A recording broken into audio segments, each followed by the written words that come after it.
In the summer light of Oklahoma City, their house looked ordinary. A single-story home set back from the street, its shutters painted the color of faded cream, its front yard clipped and green. People driving by would hardly notice it, one of 1,000 homes that made up the quiet patchwork of northwest Oklahoma. The Campanos liked it that way. Caren Campano was the kind of woman who left impressions that lingered, a ready laugh, a voice that tilted upward when she spoke about small joys, the kind of neighbor who remembered birthdays and never forgot to ask about your kids. She worked steadily, managed the house, and carried herself with the calm confidence of someone who tried to keep life simple. Her husband, Chris, was the opposite in texture, controlled, ordered, a man who seemed to draw invisible lines around his life and expected everyone to stay inside them. He wasn't unkind at first. Friends remembered him as polite, careful with words, never one to raise his voice in public.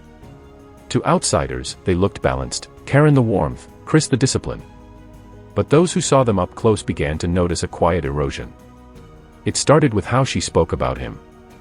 Little comments, he just worries too much, or, Chris likes things a certain way. She said them with a small laugh, the kind used to cover discomfort. Her friends noticed the laugh changing over the years, it lost its spark, turning into something automatic. At gatherings, Caren seemed to shrink whenever Chris entered the room. She'd watch his expression before she spoke, as if measuring his mood. When he was calm, she was bright again. When his face hardened, hers went still. There were rumors, nothing shouted, only whispered.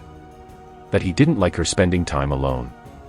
That he'd check the mileage on her car, question her phone calls, stand too close when she talked to male co-workers. Oklahoma City was a place where people minded their business, but everyone had their limits. A few neighbors tried to ask if she was okay. She always smiled, said she was fine, said that marriage had its ups and downs. By 1992, those ups and downs had turned into a slope she couldn't climb back up. Friends would later recall how she'd started speaking about moving out, nothing definite, just the idea of space. She told one coworker she was tired, that she wanted to feel like herself again. Northwest One knew how close she was to that decision, or how dangerous it might be to make it. The Campanos' house, so neat and quiet from the outside, had become a place of tension.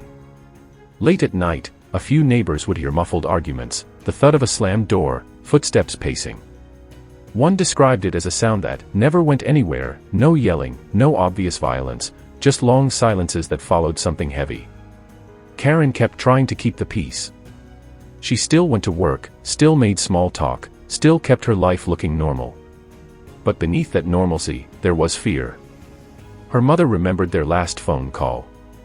She said she loved me, she told investigators later. She said she'd call me again in the morning. The call never came. The next day, Caren didn't show up for work. At first, her co-workers thought she was sick. Then, as the hours stretched into days, the unease grew. They called her home, no answer. When they reached Chris, he sounded calm. Too calm. She's just visiting some family, he said. Needed a break. But Caren had not taken her car. Her purse, her clothes, her jewelry, everything was still in the house.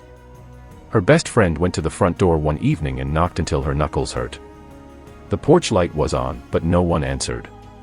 From inside, she could hear faint music playing, old rock on the radio, and then it stopped. The silence was unbearable. Within a week, the questions had reached the police. Caren Campano was officially listed as missing. Detectives arrived at the Campano home on a humid August morning.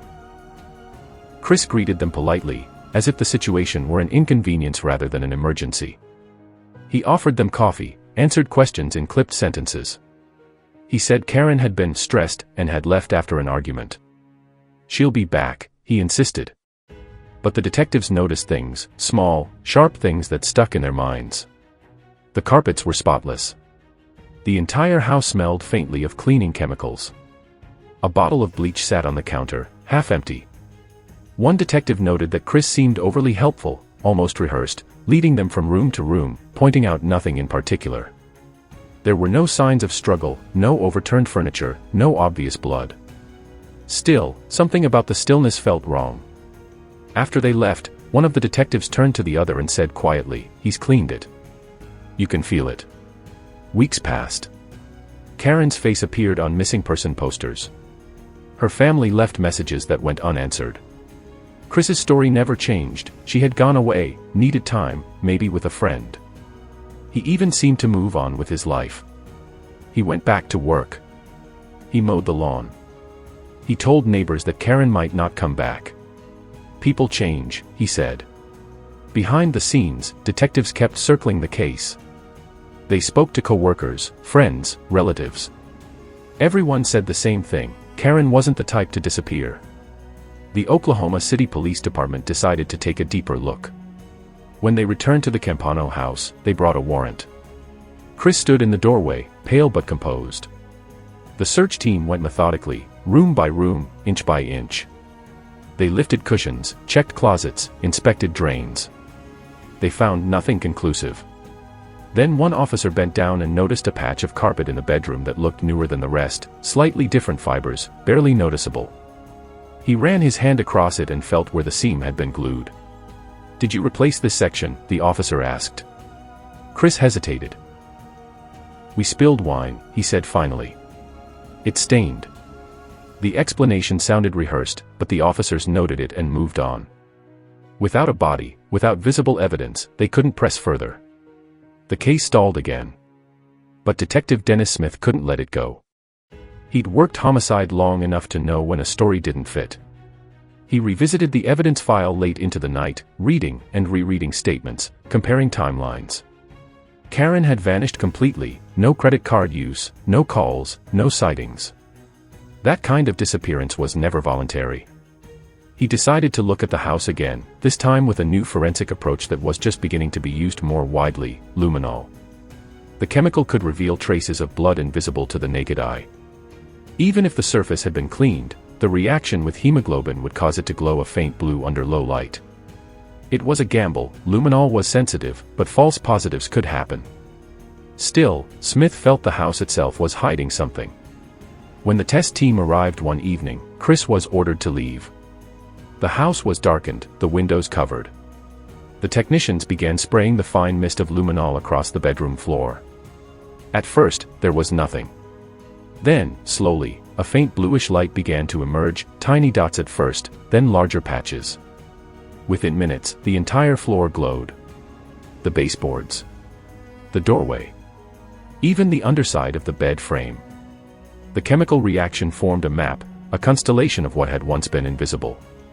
It told a story more clearly than any witness could. There had been a violent event in that room, and someone had tried to erase it. Karen's disappearance was no longer a mystery of absence. It was a crime scene. Detective Smith stepped back, staring at the faint, eerie glow that filled the room. The light seemed alive, pulsing softly. He didn't say a word. He didn't have to. The house had begun to speak. The glow from the luminol lingered in the detective's eyes long after it faded from the floor dot. Even when the lights were turned back on, the memory of that soft, spectral blue refused to leave them. It was like the house had finally told its secret, but only in whispers. They took photographs, bagged fibers, and swabbed the glowing areas for testing. There was no doubt anymore: something terrible had happened inside those walls. The kind of thing that silence can't erase. When Chris Campano was told about the discovery, his reaction was measured, unnervingly so. He didn't shout, didn't panic, didn't even deny it outright. He simply said, "That stuff's not accurate." It could be anything: rust, paint cleaner, bleach. But the investigators had been here before. They'd heard the calm tone from guilty men who thought composure was the same thing as innocence. Detective Dennis Smith sat across from him in the small, windowless interview room at the Oklahoma City Police Department. Between them sat a paper cup of untouched coffee. The air conditioner hummed overhead, filling the pauses between questions. "Chris," Smith said quietly, "we know something happened in that house." Chris didn't blink. "You're mistaken," he replied. "My wife left. She'll come back." "Then why is there blood in your bedroom?" For the first time, the mask slipped, just slightly. A flicker of something, fear, anger, both, moved behind his eyes. But it was gone as quickly as it came. He leaned back in his chair. "You people see what you want to see." Smith didn't press harder. He'd learned that some men only collapse under the weight of their own silence. Forensic tests returned weeks later, confirming what Smith already knew. The traces found beneath the carpet, in the floorboards, and even in the drain pipes were human blood, and the DNA was consistent with Caren Campano. The investigators were stunned by how much effort had gone into concealing it. The cleaning chemicals, the replaced carpet, the smell of bleach, all of it pointed to a man desperate to erase a reality too grim to face. But they still lacked one thing: a body. Without that, the case was a shadow, suggestive, chilling, but not concrete enough for a conviction. And yet, as the days stretched into months, the unease in the community deepened. People whispered when they saw Chris at the grocery store. Some swore they saw him digging near a wooded area outside the city late at night. Others said they saw him burn something behind the house. None of it could be proven. Detectives began expanding their search radius. They combed through wooded lots, abandoned wells, remote farmland, anywhere a man could hide a terrible secret. Then, a small discovery changed everything. A maintenance worker found a black trash bag caught in a creek near Lake Hefner. Inside was a woman's blouse, shredded and soaked. When tested, it bore Karen's blood type. It wasn't a body, but it was enough to breathe new life into the case. The detectives doubled their efforts. They brought cadaver dogs, ground-penetrating radar, and even volunteers from neighboring counties. Every open field became a potential grave. Still nothing. And then, in late autumn, a chilling realization settled over Detective Smith. What if Chris hadn't buried her at all? He remembered the smell of bleach in the house. The way the drains had been spotless. He ordered a specialized test of the plumbing system, a technique used to trace organic residue in waste lines. When the samples came back, they revealed something horrifying: traces of human tissue and blood in the pipes leading from the bathroom to the sewer line. It wasn't much, but it was enough to tell the story no one wanted to believe. Caren hadn't left. She had died in that house, and Chris had done everything possible to make her disappear. By now, Chris was living alone. The house, once bright with Karen's touch, had turned cold and hollow. The blinds stayed closed. The garden wilted. Detectives kept watch from unmarked cars, noting his routines. He rarely left except for work and groceries. Sometimes, in the early hours of the morning, he would stand at the window staring out at nothing, as if waiting for someone who would never return. Smith decided it was time. They brought him in again, this time under suspicion of murder. At the station, Chris remained composed for nearly 6 hours. Question after question slid off him like rain. Then Smith placed a photograph on the table, the luminol-lit image of his bedroom floor, glowing like a ghost. "That's your house, Chris," Smith said quietly. "That's your wife's blood. You can keep pretending you don't see it, but she deserves better than that." For a moment, Chris's jaw tightened. His hand shook ever so slightly. "You think I killed her," he said flatly. "We don't think," Smith replied. "We know." The silence stretched, heavy and sharp. Finally, Chris exhaled. "You can't prove it," he whispered. "You'll never find her." It wasn't a confession, but it was close enough. The district attorney faced a brutal challenge. How do you prosecute a murder without a body? They decided to build a case from the echoes, the forensic residue, the behavioral evidence, the timeline that made no sense unless Chris was guilty. Prosecutors painted a picture of a controlling husband whose rage boiled over when his wife tried to leave. They told jurors how Karen's blood had been found throughout the house, even beneath layers of cleaning. How Chris had lied to family and police. How he had shown no emotion, no urgency, no grief. The defense countered that there was no proof of death, no witnesses, no body, just assumptions built from circumstantial evidence. They portrayed Chris as a man wronged by a runaway wife and persecuted by overzealous detectives. But the jury couldn't shake the glow of that luminol. The image haunted them as it had haunted the investigators. After days of deliberation, they returned their verdict: guilty of first-degree murder. Chris Campano was sentenced to life in prison. Years later, neighbors still refused to walk past the Campano house at night. It stood empty for a time, then was sold quietly to a couple who claimed not to believe in ghosts. But those who had lived nearby remembered the sound that once came from within, not screams, not crashes, just a deep, heavy quiet that followed something unspeakable. They said the house still carried it, that if you stood on the porch after midnight, you could hear a faint humming through the walls. Some said it was the air conditioner. Others swore it was the past refusing to rest. Detective Smith retired a few years later. The case stayed with him, though. He kept a small photograph of Caren in his office, the one from her driver's license. Her smile, though grainy and bureaucratic, still held warmth. He once told a reporter, she never got to tell her own story. But the evidence did. The house told it. It showed how evil can wear the calmest face. How a home can swallow a secret whole. And how, sometimes, justice arrives not through witnesses or words, but through the faint, unearthly light of truth itself. The verdict had been read. The courtroom was silent except for the quiet hum of the air vents. When the judge's words, life imprisonment, fell into the air, they didn't echo, they simply landed, heavy and final. Caren Campano didn't move. His eyes were blank, fixed on something only he could see. Behind him, Caren's family wept softly, the kind of tears that come not from relief, but from exhaustion. Justice had been served, yes. But the hole she left behind still yawned wide and endless. Outside, the Oklahoma heat pressed down. Reporters crowded the courthouse steps, their microphones catching fragments of emotion, anger, grief, disbelief. "Do you believe he'll ever tell you where she is?" one asked. Caren's mother looked at the ground. "He doesn't have it in him," she said quietly. "That house took everything from her, and it took him too." In the gray stillness of his cell, Chris adjusted quickly to the rhythm of confinement. Routine suited him. Wake at 6. Eat without speaking. Read. Sleep. Repeat.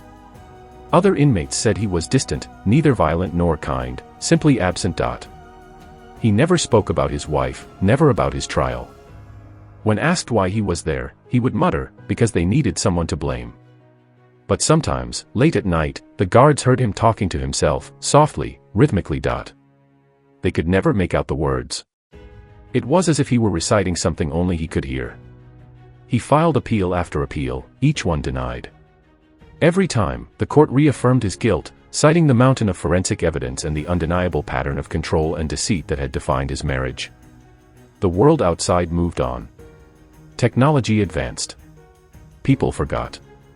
But the house at 1431 Northwest 122nd Street, the Campano home, did not. When the house finally sold, the realtor avoided discussing its history. The new owners were a young couple, idealistic, practical, looking for a bargain. They painted the walls, replaced the carpets, planted flowers where weeds had grown.